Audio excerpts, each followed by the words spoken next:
Hi friends, buddies, and chums. I'm Craig Kinnett. I'm the basement boy. That's right. I'm 54 years old and I live in my mom's basement. Not proud of that, but I'm going to make it work for me, and I'm also going to try to get you guys motivated to do some of your own aspirations, and some of mine are huge.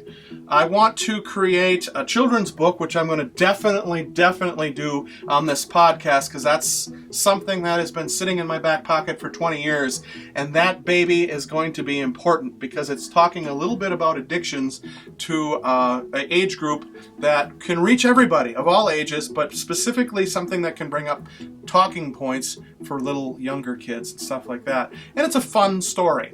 But last week, I talked a little bit about, or not last week, but yeah, it was last week, but last episode, I talked about the Mark Gruenwald challenge. I gave you a little bit of history about who he is, but now I want to actually talk to you about what I'm trying to get done for that contest. They want you to create like a superhero of your own or a character of your own. Well, I didn't create a superhero, I used myself. And I made my pages very autobiographical. And right now I have 3 pages that are part of a graphic novel project I'm working on. And this talks about a game that I used to love to play with my mom. And I'll show you a mini example of some of that right now. I guess I was born with a pencil in my hand. I was far too young to remember. Ma, can you make me more shapes? I love to play the shape game with my mom. I'm sure it kept me busy for hours. Please allow me to introduce Igor, the Purple Dracula Man, my latest, greatest masterpiece. My works are on public display. Games like this have made me the creative thinker that I am today, for sure. I'd like to thank Josiah for giving me his voice in that little example. Now, I want to continue this idea, but the thing I want to continue with is possibly how comics and creating comics has been influential in the course of my life.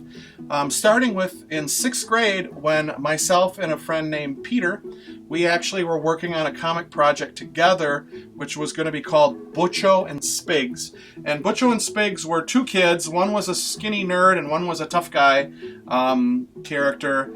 And they were trying to figure out a solution for getting Dad a present for Father's Day. And that was going to be the story. In high school, I did an independent study project, which was so successful for me.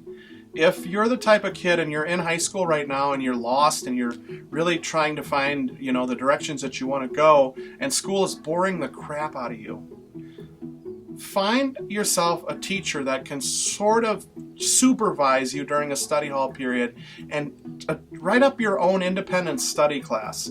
I actually did an independent study on animation with my best buddy Tom Thorne, and then I also did a comic book creating independent study where I created a multi-page, I think 16 pages of gigantic comic book art on full sheets of tagboard, and I also did a painting that was tied into that project as well.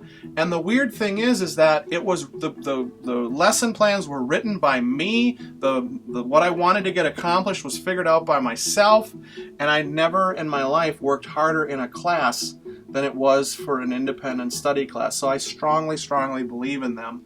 I also had an independent study class in college where I created my character, the Calamon.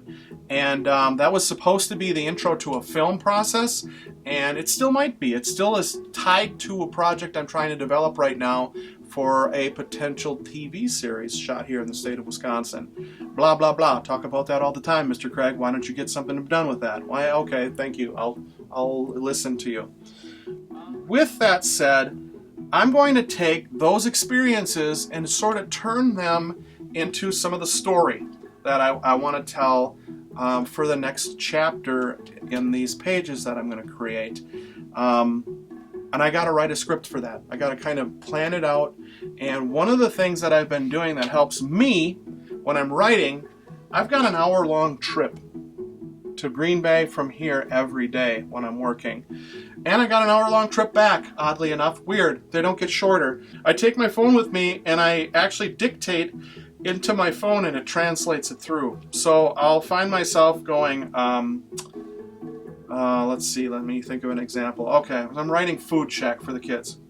Food Check, Chapter 2, Episode 3, Chapter 2. Luke shows up and demonstrates how the freshness array works, period. New paragraph. And so you dictate the script into the phone, and lo and behold, you've got an hour worth of writing ready for you when you get to work. And then you just kind of have to retranscribe it, or not retranscribe it, but just clean it up a little bit. That's what you have to do. So that's saved me hours and hours of writing time, and it's been some pretty quality pieces. I've actually worked on a script that I might use for Bill Rebane, a kind of a homage to him, if you will. All right, let's talk a little bit about Craig's Cool Corner. Craig's Cool Corner right here, Pet Sematary. I bought this because I wanted to see what the new version was like. I remember sort of liking the old version of the film, and so I bought this one because it says right across the middle, 2-movie collection, awesome. So I'm like, yeah, what the heck? I would like to see the original again, but why not get that? Because then I can get 2 movies for the price of 1. But I get home and I pop in the disc and I set it to play, and I'm like, which one should I watch first? Should I watch the original? Or should I watch the new one and see? But I should maybe watch the original because I don't know which is. I want to see what the changes are. I want to see how they enhanced it. I want to see how they made it better, or if they did make it better. So I finagled with the menu on the screen, and lo and behold, I couldn't even find the new one. All I could do is find the old one. So I watched that one first anyways. And then I looked at the box a little bit closer because I'm like, well, how do I find my other disc? There's only one disc in here. Maybe they're both on the same disc. Doesn't look like they're on the same disc. And I look closer to the box and it says digital movie of the new 2019 film on Vudu? What the heck? There's no physical copy of it in there? Okay, dang it. Stupid. I never have really gotten a lot of videos digitally, but so be it. So I got the disc out, and I got this little code sheet which has got the password on it, and I went in and I downloaded the new version, and then the other night I was down here wanting to watch it on my computer because I can't watch it on a dang TV. And I press it on, and it's the same old film. Well, what the heck? Where's the new version? And I finagled around, and I couldn't find it, and I couldn't find the little redemption slip at all. And so I took it into Walmart today, and I said, hey, lady, this is a situation, blah, blah, blah. Just like I explained to you guys, there was no redemption slip to it. And she's looking at it, and she's looking at it, and she tips her glasses down, and she's looking at it, and she says, oh, sir, right here. See receipt for code and redemption details.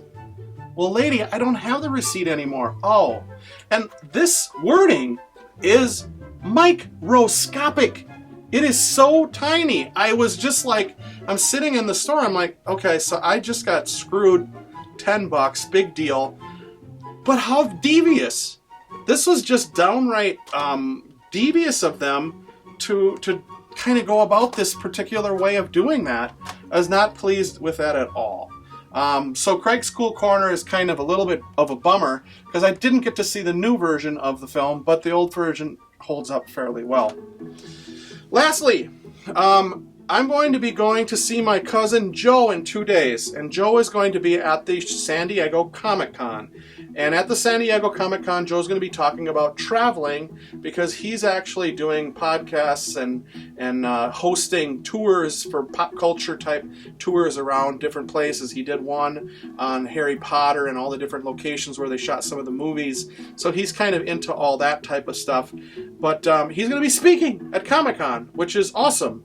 And I'll get a chance to hopefully make a couple connections, and so we'll see where that can go. And I might get a chance to do that too.